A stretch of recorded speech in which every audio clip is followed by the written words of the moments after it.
The sun came through the thin curtains like an accusation, bright, cold, and impossible to ignore. Ryan Holt sat on the edge of the couch with his fingers curled around a mug that had gone tepid hours ago.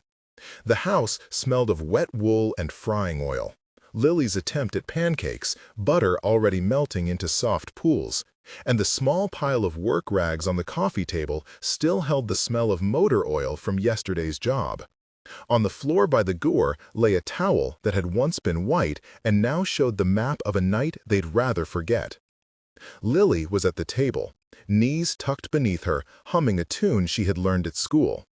She had a scrap of the newspaper clamped between her fingers, the headline about the storm flapping like a small flag. 7 years old, her hair in an unruly knot on top of her head, she had the uncanny habit of looking past the obvious until she found what mattered. "Can I have jam?" she asked without looking up. "Yeah," Ryan answered. His voice was raw in a way he hadn't meant to show. The rescue tightened something behind his sternum. Saving people had always been part of his skin work, first as an engineer, then as a handyman, then as the kind of father who could pull a tooth with a pair of pliers and a towel. But last night had been different. Last night, wind had become a weight, and water had tried to take things that weren't meant to be taken. He watched Lily spread jam with a concentration so serious it made her look years older. He thought of the man they'd brought into their living room, the woman whose perfume still smelled faintly on the sleeve Ryan had washed and hung to dry on their coat stand. He thought of how he'd wrapped a towel around someone who was still, how he'd listened for breath that came shallow and impatient, like a clock ticking wrong. "She'll be okay?" Lily asked, finally looking up. Her big brown eyes pinioned him like a question. "She's sleeping," Ryan said. "The doctors fixed what they could. We got her out." Lily's expression did not change much with the softness of his answer. She accepted facts like a student accepts a lesson. "Do you think she'll like our pancakes?" "She'd better." Ryan allowed himself the ghost of a smile. Lily laughed, delighted, and that small sound smoothed something taut inside him. The memory arrived with the cadence of short sentences, as if he had to force each one out to keep from drowning in the rest. Rain had been more than rain. It had been a force that wanted to redraw the road. He'd been coming home from a grocery run, hands numb from cold and the steering wheel slick, when the headlights had found an overturned car leaning into the guardrail, and a small van spun sideways against a tree. He remembered the impact of the first moment like a photograph with no sound. Glass, the metallic smell, the muffled yelp of someone pinned.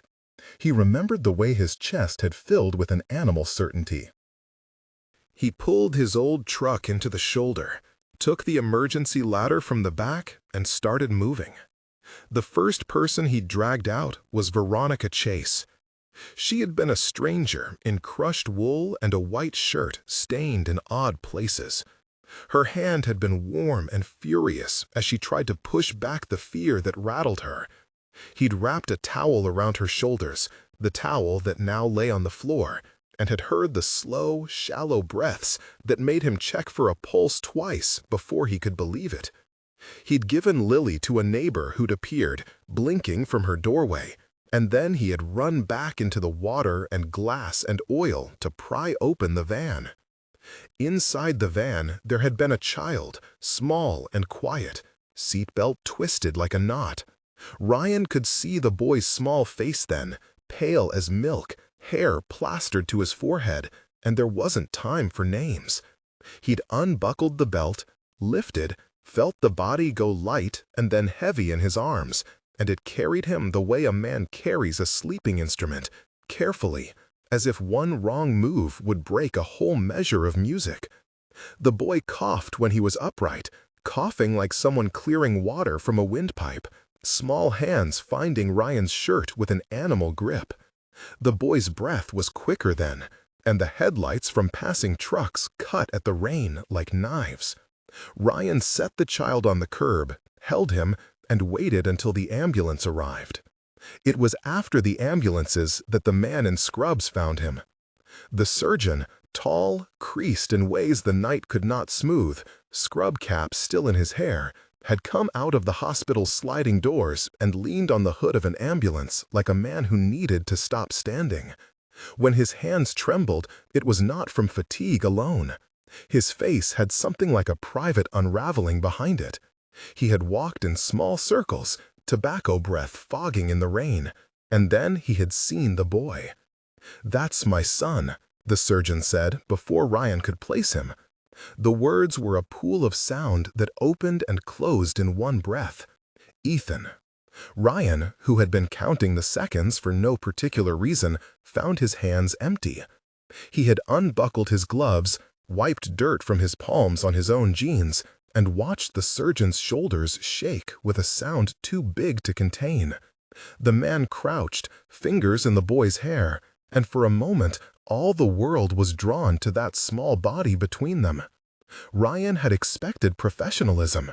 He had not expected the way the surgeon's face would change when he touched the boy, as if the whole world had rearranged itself into something fragile and immediate.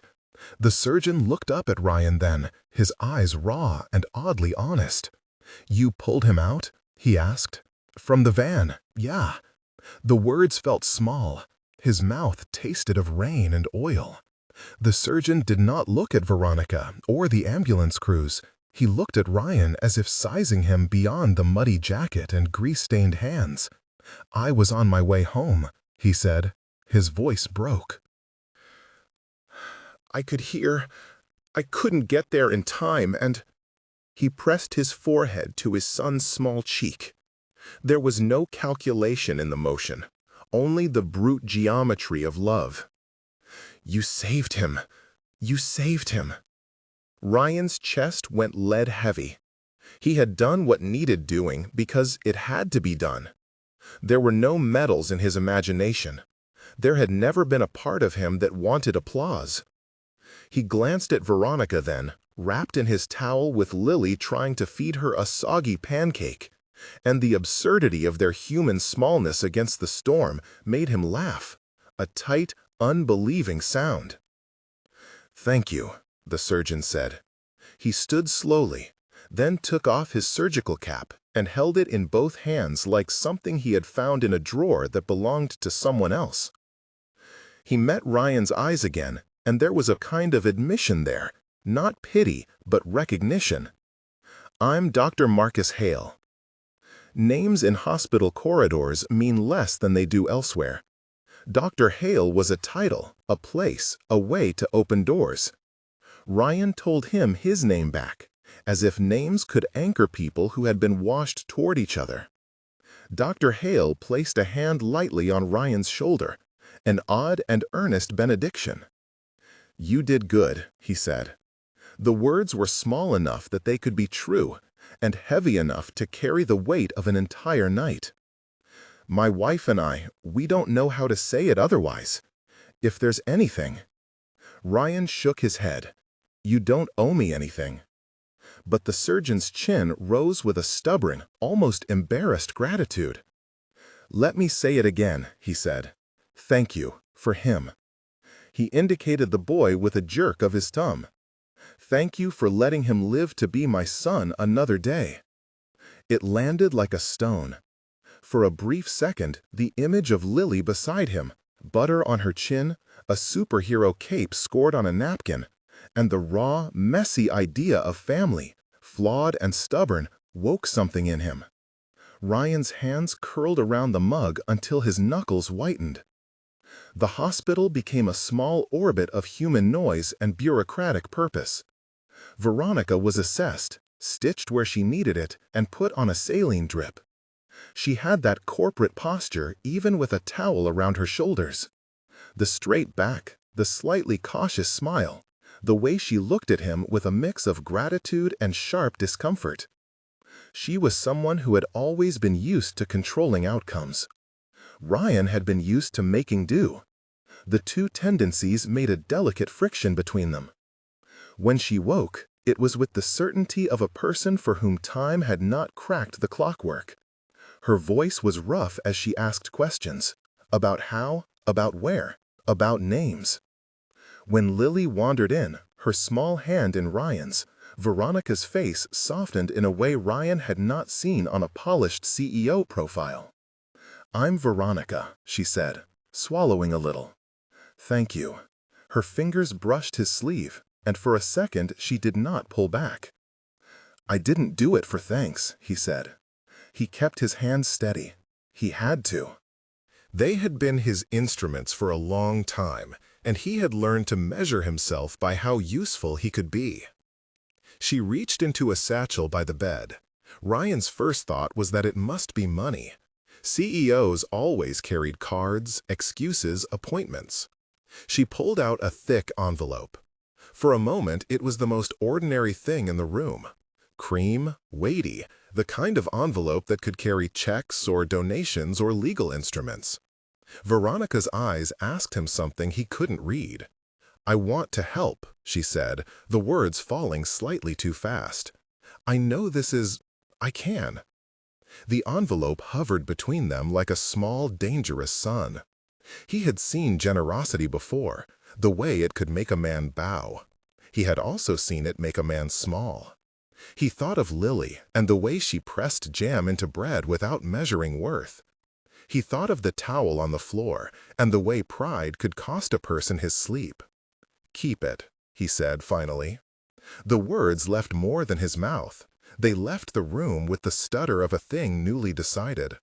Veronica blinked, the CEO's composure creasing for an instant into something human and unarmored. "Ryan," she started. He shook his head. "I don't take money for putting someone where they breathe, not from strangers at least. If you want to help, there's a lot of ways to do it that don't feel like a charity to us." She looked at the envelope as if seeing it differently. She did not put it back. She set it on the bedside table, untouched, as if it were a subject they might return to. "Tell me what I can do then," she said. Ryan let out a breath that tasted like exhaustion and something approaching relief. "Fix the lease on the building next to my shop," he said. "Pay off what they've been trying to squeeze out of us. Help with tools. Hire Lily for odd jobs when she's old enough." He was half joking, the way fathers were when proposing futures they couldn't promise. Veronica's laugh was the kind that surprised even herself. Small, genuine. Veronica reached for Lily's small hand and squeezed, a public gesture that had the private weight of a promise. But when she left the hospital that afternoon, it was with her head full of decisions and a notebook for names. She walked out into the rain and the broken light and stopped by Ryan's truck. In the window, a photograph she had of a different life. Sterile boardrooms, planes, looked like a story told by a stranger. "Thank you," she said again, when she knew she could say the words without the weight of being rescued. "I mean it, for what you did." He shrugged the way he did with tools that refused to behave. "You did good leaving it to us," he said. "Let us keep how we do things." She paused as if listening to his cadence, to the lessons in his economy of words. Then she did something he hadn't expected. She took off her scarf, unbuttoned the collar of the shirt she'd borrowed from him in the ambulance, the white shirt that now hung with an awkward slope on her shoulders, and placed it carefully in his hands. "I'll wear that shirt again," she said, "but not for this." Her fingers brushed his knuckles. For a second, the gesture was less about fabric and more about a bridge. "I'll come back." He watched her go, the silhouette of a woman whose world was built of different materials than his, a world of boards and numbers and staff meetings, walk away down the hospital steps. The man who had been a stranger carried her words like a packet of new blueprints. After she left, Ryan's phone buzzed with messages and missed calls from small-time clients, leaky faucets, stubborn furnaces. Life didn't wait for heroism. It wanted its old demands. Lily climbed into his lap and asked a question about the surgeon. "Will he be okay?" she asked. "He will," Ryan said, though the truth stretched out ahead of them like the road he'd never been able to fix once and for all. He thought of the surgeon's damp cheeks, of the way a man in scrubs had stood barefoot in the rain and thanked him in a voice that had no pretense. The gratitude was a kind of currency he didn't spend lightly. Days moved with the small rituals of repair. Lily insisted on making a get-well cart for the boy the surgeon had carried. She drew a truck and a heart and a man with hands big enough to hold both. Ryan dropped by the mechanic's shop to pick up parts for a neighbor, and the building next door, a peeling facade that had leaned into neglect for years, still had the for lease sign with a phone number in the window. Ryan leaned on his truck hood and thought about the ways a person could fix a thing and not break the people who used it. A week later, Veronica returned. This time she came with a briefcase that hummed with the soft authority of lawyers and bank calls. She parked in front of the shop and watching him through the rain as if she were deciding whether to cross a line she'd once promised never to cross. Lily ran out to meet her, skirt flapping, and Veronica crouched, presenting Lily with a small box that clinked when she shook it. Lily's eyes widened. Inside was a pencil engraved with a neat name and a tiny logo. "For your future plans," Veronica said, and the three of them laughed because life sometimes presented ironies like presents. They talked in the blinking fluorescent light of his garage more than in the distance of boardrooms. Veronica unfolded an outline, then another, all the while listening when Ryan spoke in the blunt, honest ways of someone who had learned trades by accident and empathy by accident's twin. She proposed buying the building next to his shop, paying off the leaseholds that had hung over his head like a taxman. But she did not offer the envelope. She offered an arrangement, terms that preserved Holt Mechanics as a name and as a way of life. "We'll set up a fund," she said, eyes steady. "The Holt Fund. We'll help people keep their places and their dignity. I'll seed it. We'll hire you to run community programs. We won't make it a spectacle." Ryan felt the tug of a policymaker's language and the warmth of a person who had decided to make the risk. He liked that she had heard the part about dignity. He disliked the idea of reporters. He wanted workbenches, not billboards. "Paperwork first," he said. "Courts and banks will want their signatures. But I'm not signing away how we do things. Make the contract simple. Keep Holt Mechanics ours." "Simple," Veronica promised. She took his hands in a way that felt like a negotiation and a vow. "You say what's acceptable and what's not." They wrote a list on the back of an old envelope, rules that were not legalese but were more stubborn. No photos without consent, funds administered with local input, resources for tools and rent so people could keep their businesses or homes without humiliation. Lily drew a star next to the words "no soup lines," and Veronica smiled like someone who had not expected to be schooled in small mercies by a 7-year-old. That night, when Ryan lay awake listening to the house settle, he found his gaze going to the white shirt draped over his chair. It had a faint scent of hospital antiseptic and something floral that didn't belong with engine grease. Symbols are private ornaments. He didn't want his dignity tied to clothes. Yet the shirt had become a witness to water and glass and a night when strangers became people he couldn't stop thinking about. He folded it and hummed the idea of rules to himself until his breathing evened out. But the story did not stay private for long. Veronica kept her word in ways that surprised him. She called a meeting with her foundation's council and a small handful of trusted local organizers. She did not throw the money like a net over their lives. She wrote checks in a way that felt like handing keys instead of crumbs. The Holt Fund was announced with careful language and a program that matched his stipulations: grants for lease payments, microloans for tools, community-run panels to decide who received help.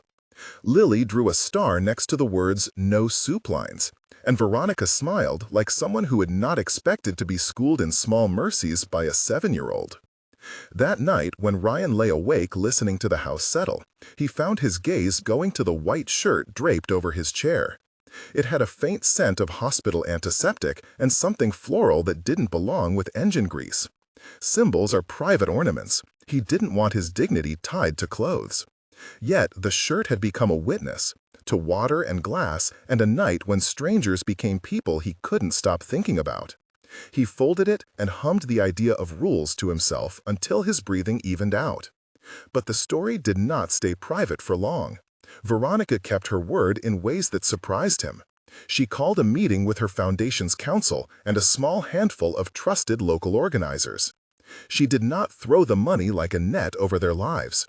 She wrote checks in a way that felt like handing keys instead of crumbs.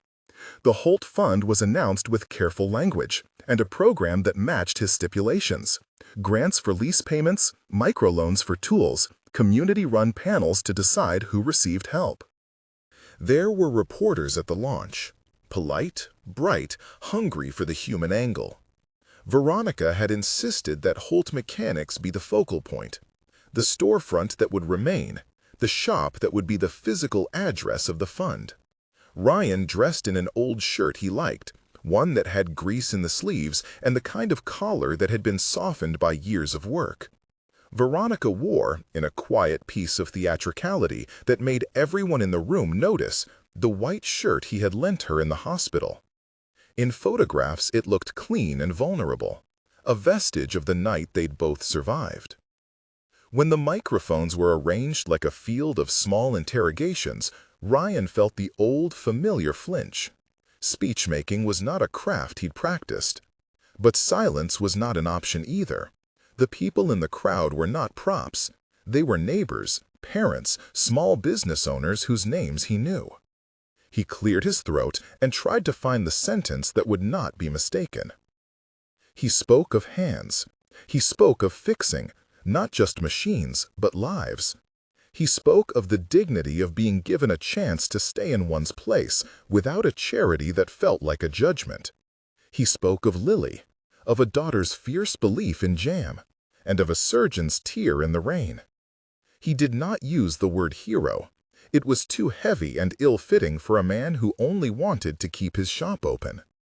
When he finished, the room breathed in a way that made the air feel wet with something like relief. Veronica reached for his hand and squeezed it in a way that belonged to them now, partners in an arrangement that had started with a towel and had moved into contracts and commitments.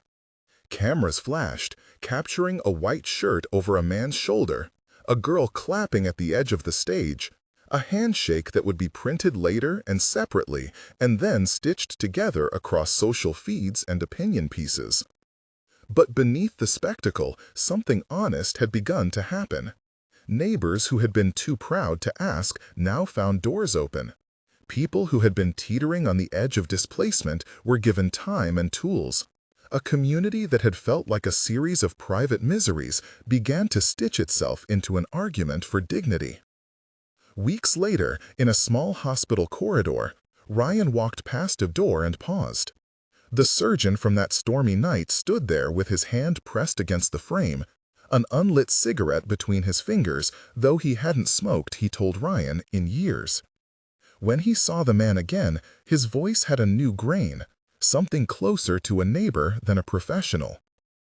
"Your daughter drew me a truck," Dr. Hale said softly. "She gave it to Ethan. He keeps it on his bedside table." Ryan felt the meaning of small things pile up like coins, heavy enough to make a pocket bulge. He smiled and didn't say the thing that would make all the gratitude sound like a ledger entry. Instead, he listened. "There's something else," Dr. Hale said softly. Hale added, and the words came like a door that opened too quickly. "The night you pulled him out, he said, very clearly, 'I want to be brave like that man.' I didn't know how to answer him." The sentence landed in Ryan's chest and stayed. He thought of courage as a utilitarian tool, a necessary lever in emergencies. He hadn't imagined it objectified into a child's plan.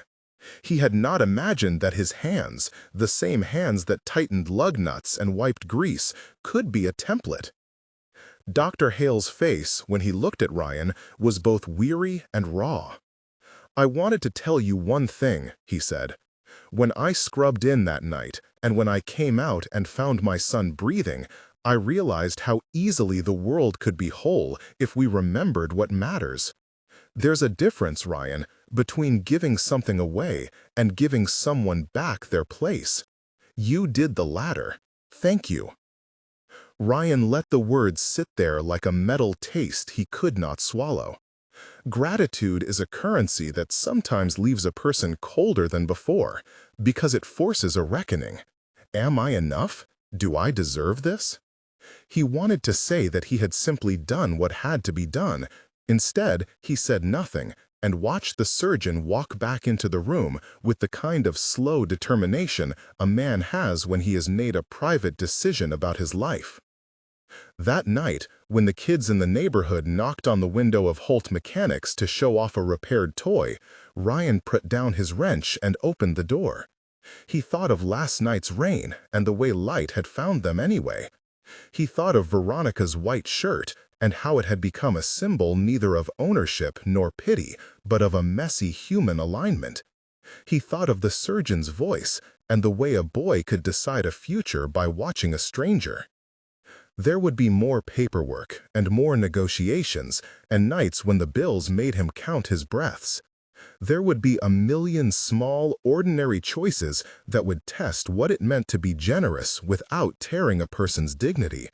But for the first time in months, maybe years, Ryan felt like the kind of man who could keep both his daughter's pancakes warm and his neighbor's child's truck on a bedside table. When Veronica left that night, she handed him a document bound with a simple black clip. It was not the envelope with an instant fix. It was the kind of thing that would eventually require signatures and accountants and the patient work of follow-through. She watched him as he held it, and neither of them spoke. The rain pattered against the shop windows like applause. She walked to her car and paused on the pavement, looking back at him and Lily in the doorway as if cataloging the scene. A man in a grease-stained shirt, a girl with jam on her chin, a shop light throwing a rectangle of warmth into the street. Then she climbed into her car and drove away, the taillights a small concession of color in the gray. Ryan closed the door and sat on the bench of his work table. He turned the document over as if it might be fragile. His name was there in print, and on the first page someone had, in a small, neat hand, written "Holt Fund, terms to follow." He kept thinking of the surgeon's words as the rain quieted and the house settled into the habitual creaks of midnight. The idea that someone had watched him act and then shaped a child's idea of bravery around that action made something in him still. He set the document on the workbench and, almost without thinking, reached for the white shirt Veronica had left hanging on the corner of a chair. He folded it once, then twice, and placed it into the top drawer where he kept spare rags and a small box of odds and ends, keys, a pen engraved with his name that his father had once given him, a rusted key fob with the truck's old logo. The shirt lay among them like a quiet prophecy. Outside, the street lamp hummed, and a neighbor's radio played a song that Lily would later be able to sing, the chorus about mending and home. Ryan sat still until the words he had heard from the surgeon dissolved into a kind of steadiness. He was a man who fixed things. The trick would be to fix them without taking away the very thing that needed fixing, people's place in the world. She left. Ryan held the document that would change everything.